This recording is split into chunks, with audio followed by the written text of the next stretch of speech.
எல்லோருக்கும் வணக்கம். இப்போ இங்க பேசுறவங்க எல்லாரும் நீங்க ஓட்டு போடுறதுக்காக பேசுறது இல்லை. நாம எல்லாரும் சேர்ந்து இங்க வராத எல்லாரையும் 18ஆம் தேதி நமக்காக ஓட்டு போடுவதற்காகத்தான் நாம எல்லாருமே இங்க இருக்கோம். இதுக்கு என்ன காரணம் என்றால், நிறைய பேர் சொல்றாங்க இத்தனை வருஷம் அவங்க இருந்துட்டாங்க, அவங்களே இருந்துட்டு போட்டோம் அப்படின்னு சில பேர் சொல்றாங்க. எதற்காக நடிகர்களுக்குள்ள ஒரு பிளவு அப்படின்னு சொல்றாங்க. இதற்கு உங்களுக்கு தமிழக அரசியல் அப்படிங்கிற ஒரு புத்தகமும் புதிய அடையாளம்ங்கிற ஒரு புத்தகமும் உங்களுக்கு தொடர்ந்து வந்துகிட்டு இருக்கு. அந்த புத்தகத்தை படித்தாலே உங்களுக்கு தெரியும். 2010 இது இந்த கட்டடத்தை விற்பதற்கு உண்டான எல்லா சடங்குகளையும் அவங்க செஞ்சுட்டு நம்ம கிட்ட கேட்குறாங்க, நாங்கள் இதை கொடுக்கலாமான்னு கேட்குறாங்க. அப்போ நான் சொன்னேன், இது கொடுக்கறது கூடாது. நடிகர் சங்க கட்டிடம் நடிகர் சங்க கட்டடமாகத்தான் இருக்க வேண்டும், அது நடிகர்களுக்காக இருக்கணும்னு சொன்னபோது அதை கொடுத்துட்டாங்க. கொடுத்த பிறகு அங்கே ஒரு 7 சினிமா தியேட்டர் வரப்போகுது, வருஷத்துக்கு 24 லட்சம் ரூபா பணம் கிடைக்கும். ஆனால் நமக்கு உள்ள 5000 ஸ்கொயர் ஃபீட் இருக்குது அப்படின்னு சரத்குமார் சொன்னார். அதன் பிறகு அதெல்லாம் படித்து பார்த்தா அதில் நமக்கு 1 சதுர அடி கூட இல்லை. அதற்கு பிறகு ஒருவேளை அந்த சினிமா தியேட்டர் வந்தால் நடிகர் சங்க உறுப்பினர்களுக்கு என்ன வாய்ப்புன்னா, மேக்சிமம் பாப்கார்ன் விற்கலாம் அங்கே போய், அவ்வளோதான். அதுக்கு மேலே எதுவும் வாய்ப்பே கிடையாது. அப்போது 29 வருஷத்துக்கு முதல்ல கொடுக்குறாங்க.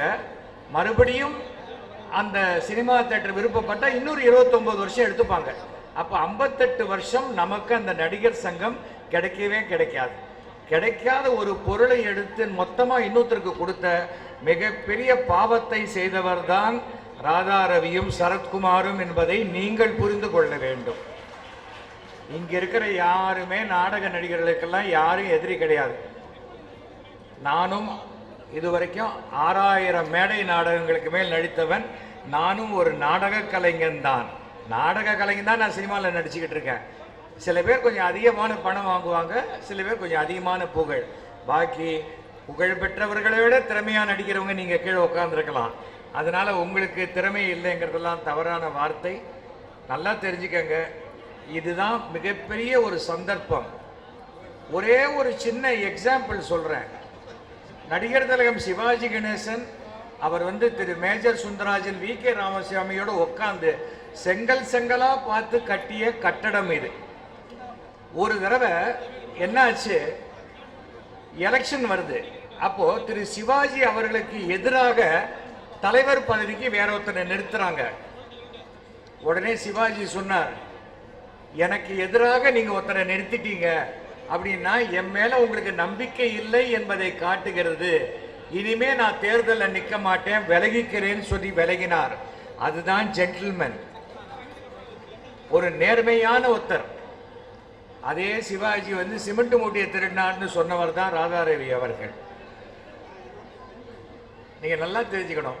எனக்கு சொல்றாங்க ஒரு தகவல், திரு எம்.ஆர். ராதா அவர்கள் நடிகர் சங்க உறுப்பினராகவே இல்லையா. ஆனா அதை பத்தி கவலை இல்லை. ஆனா இங்க எம்.ஆர். ராதா அவர்களை 100 ஆண்டுகள் கடந்த ஒரு மூத்த கலைஞராக இந்த இளம் கலைஞர்கள் இந்த மேடையில போட்டு அலங்காரம் பண்ணியிருக்காங்க. இதுல இருந்தே தெரிஞ்சுக்காங்க, விஷால் அணி என்பது எவ்வளவு ஒரு நேர்மையான அணி. இது ராதா ரவியோட அப்பா அவர் போட்டோவை போடக்கூடாதுன்னு நினைக்கல. எம்.ஆர். ராதா அவர்கள் ஒரு கலைஞர், அந்த கலைஞருக்கு உண்டான மரியாதை கொடுக்க வேண்டும்னு நினைச்சாங்க. எந்த ஒரு அமைப்புமே நேர்மையா இருக்கணும். அந்த பணத்தை, யாருடைய பணத்தையும் அவங்க எடுக்கக்கூடாது. 200 கோடி ரூபாய் மதிப்புள்ள ஒரு இடத்தை எடுத்து சும்மா எப்படி யார் கொடுப்பாங்க? ஒரு 1000 ஸ்கொயர் ஃபீட் ஒரு வீட்டை வாடகைக்கு விட்டாலே 1 மாச கமிஷன் கொடுக்குறாங்க. 200 கோடி ரூபாய் பொருளை என்னத்துக்கு இவங்க ரகசியமாக கொடுக்கணும்? நீங்க நல்லா தெரிஞ்சுக்கங்க, உங்களுக்கு சொந்தமான நடிகர் சங்க கட்டிடம் 200 கோடி ரூபாய் பெரும்பாலும் உள்ள நடிகர் சங்க கட்டிடம் உங்களுக்கு திருப்பி வர வேண்டும் என்றால் நம் அனைவருடைய ஓட்டும் பாண்டவர் அணிக்கு மட்டும்தான் போடப்பட வேண்டும். இன்னொரு முக்கியமான விஷயம், ஒரு 4 பேருக்கு அவங்களுக்கு போடுறேன், 3 பேருக்கு இவங்களுக்கு போடுறேன் அப்படிலாம் போடக்கூடாது.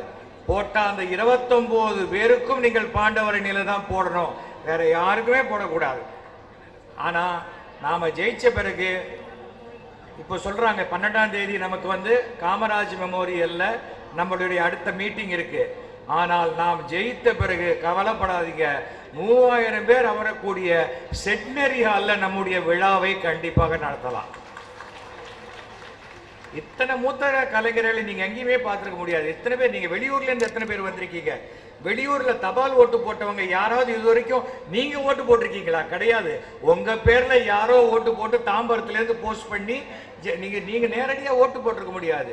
இந்த தடவை நீங்க நேர ஓட்டு போடுறீங்க சொன்னா இதுதான் நீங்க நேர ஓட்டு போடுற முதல் தேர்தலாக இருக்கும். ஞாபகம் வச்சுக்கோங்க. உங்களுக்கு முன்னாடி ரஜினி நிக்கலாம், பின்னாடி கமல் நிக்கலாம். இந்த ஒரு வாய்ப்பு எவ்வளவு பெரிய, எல்லாரும் இங்க சமம், அவ்வளவுதான். ஒரு பிரச்சனையும் கிடையாது. நாளைக்கு விஷால் பிஸி ஆயிட்டா அவரை எப்படி கான்டாக்ட் பண்ண? விஷால் இல்லையா, என்ன கூப்பிடுங்க, 9841023545 கூப்பிடுங்க, நான் உங்களுக்கு பண்ணித்தரேன். யார் வேண்டுமானாலும் இந்த அமைப்பில் என்ன உதவி வேண்டாமானாலும் செய்து கொடுக்க நாங்கள் தயாராக இருக்கிறோம். அதுக்கு பதவியில் இருந்துதான் செய்யணும்னு அவசியம் இல்லை. 30 வருஷம் தொடர்ந்து பதவியில் இருந்துட்டாங்க, இன்னும் ஏன் தொடர்ந்து இருக்காங்க? ஒன்று பதவி வெறி, இல்லைன்னா பண்ணின ஊழல் வெளில தெரியக்கூடாது. இது ரெண்டு தவிர வேற என்ன காரணம்? நாளைக்கே நடிகர் சங்க கட்டடம் கட்டி இதுதான் சிஸ்டம், இனிமே யாரும் திருட முடியாதுன்னா விஷால் பாட்டுக்கு விஷால் வேலையை பார்க்க போயிடுவோம், கருணா வேலையை பார்க்க போயிடுவாங்க, அவங்க வேலையை பார்க்க போயிடுவாங்க. கோடிக்கணக்கில் சம்பளம் வாங்கும் இளம் நடிகர்கள் இன்னைக்கு ஷூட்டிங் எல்லாம் விட்டுட்டு வந்திருக்காங்கன்னா நாடக நடிகர்கள் நன்றாக இருக்க வேண்டும். அவங்கெல்லாம் நம்மளுடைய சீனியர், உங்களையெல்லாம் மூத்த கலைஞர்களாகத்தான் பார்க்குறாங்களே ஒழிய நலிந்த கலைஞர்களாக யாருமே பார்க்கல. நாசர் பேசிய அனைத்து வார்த்தைகளும் 100க்கு 100 உண்மையானது, சும்மா போலியான வாக்குறுதி கிடையாது.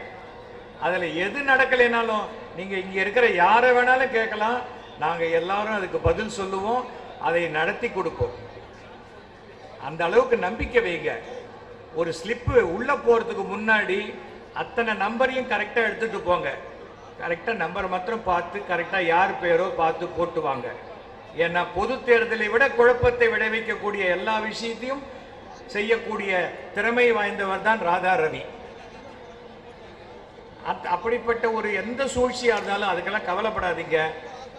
கடைசியில் எந்த சினிமா பெருசா வெற்றி பெறும்? நல்லவன் ஜெயிக்கிற படம் தான் வெற்றி பெறும். அப்படி பார்த்தா பாண்டவர் அணிதான் வெற்றி பெறும் என்பதுதான் உண்மையான ஒரு விஷயம். இதில் அரசியல்லாம் எதுவுமே கிடையாது, யார் எந்த கட்சி அதெல்லாம் கிடையாது. எல்லாரும் நடிகர்கள் என்ற ஒரே கட்சி தான். அதனால தைரியமா இருங்க. கண்டிப்பா 18ஆம் தேதி வாங்க, எல்லாரும் ஓட்டு போடலாம். யாரெல்லாம் வரலையோ அவங்க கிட்ட இங்க நடந்த விஷயத்தை நீங்க சொல்லுங்க. முக்கியமாக நாம அத்தனை பேரும் சேர்ந்து இதுவரைக்கும் இல்லாத அளவுக்கு மிகப்பெரிய அளவுல ஓட்டு வித்தியாசத்தில் அந்த அணியை தோற்கடிக்க வேண்டும். அதுதான் முக்கியமான ஒரு விஷயம்.